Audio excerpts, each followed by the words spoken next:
You're about to drop up to $600 on an electric scooter, so let's make sure you don't accidentally buy a slow, squeaky disappointment with a battery that taps out halfway to the coffee shop. If you want the best electric scooter under $600, you're not looking for one perfect scooter, you're looking for the right mix of speed, range, comfort, safety, and repairability for how you actually ride. Here's what to look for before you buy. First, your real use case. Are you commuting daily, just cruising on weekends, carrying it upstairs, riding on rough pavement? Because under $600, every scooter is a trade-off. The key is choosing the trade-offs that don't ruin your day. Point 1. Motor power and how it feels in the real world. Most listings scream one number like it's everything: 500W, 350W. Here's what matters: how the scooter pulls when you're already moving, and how it handles small hills.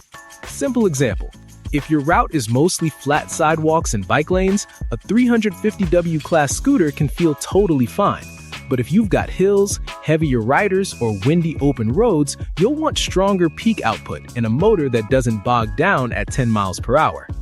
Also watch for wheel size because it changes the feel of power. A scooter can have decent wattage and still feel weak if it's fighting tiny wheels on rough ground. Point 2. Battery and honest range, not fantasy range. This is where a lot of people get cooked. The box might say 25 miles, but that's usually with a light rider, flat ground, slow speed, warm weather, and 0 stops. Real talk range math. Take the advertised range and expect about 60 to 70% of it for normal riding. If you ride fast, hit hills, carry a backpack, or it's cold outside, expect less. A quick way to judge battery strength is watt hours if it's listed. Bigger watt hours usually means more real range, less voltage sag, and a scooter that doesn't feel like it's dying at 40%. Very quick note, check the links in the description because we've got a list of our top picks laid out for you. Point 3. Tires decide your comfort and your maintenance. This one is huge, and most people learn it the hard way. You'll typically see solid tires, low maintenance, but harsher ride. You feel every crack. Your knees will send a complaint letter. Pneumatic tires, way smoother, better grip, but you might deal with flats. Tubeless pneumatic, the sweet spot when done right. Better puncture resistance than tubes, still comfy.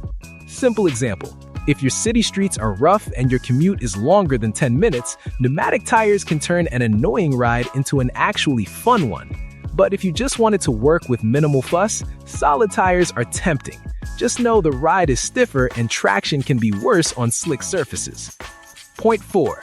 Brakes are non-negotiable, especially under $600.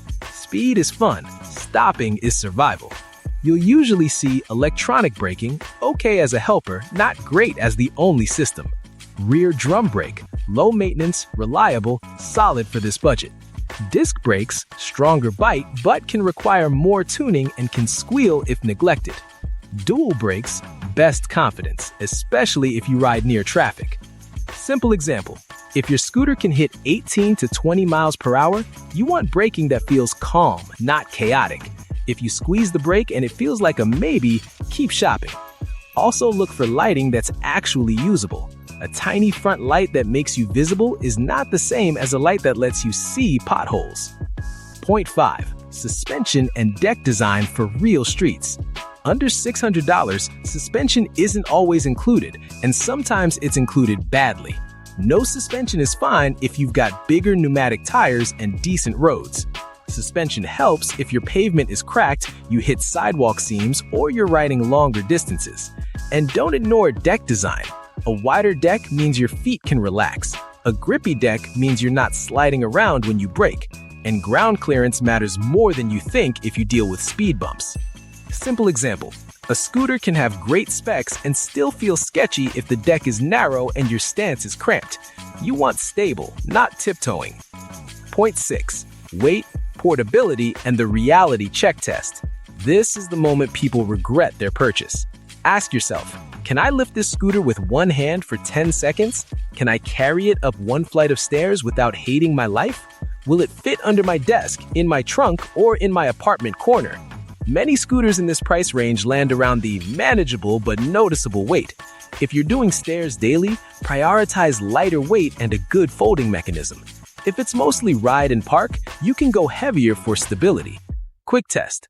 If you can't picture yourself carrying it when the battery dies, don't buy it. Point 7. Build quality, service, and parts availability. Specs don't matter if the scooter becomes a paperweight. Look for a brand with real replacement parts, tires and tubes you can actually find, brake pads you can actually replace, a warranty that isn't just vibes. Also scan for common sense design, cable routing that doesn't look like spaghetti, a stem that locks solid with no wobble, a folding latch that doesn't feel like it's made of wishful thinking. Simple example.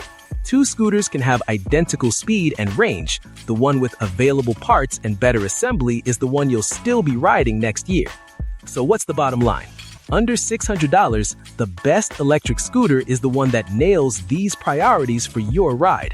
Enough motor to match your terrain, a battery that delivers real range, tires that fit your streets, brakes you trust, and a build you can maintain. Memorable takeaway. Don't shop by top speed. Shop by the ride you'll actually do every week. If this helped, hit like, subscribe, and drop a comment with your rider profile, flat commute, hills, or rough roads. And check the description for our top picks list and links so you can compare the best options fast without guessing.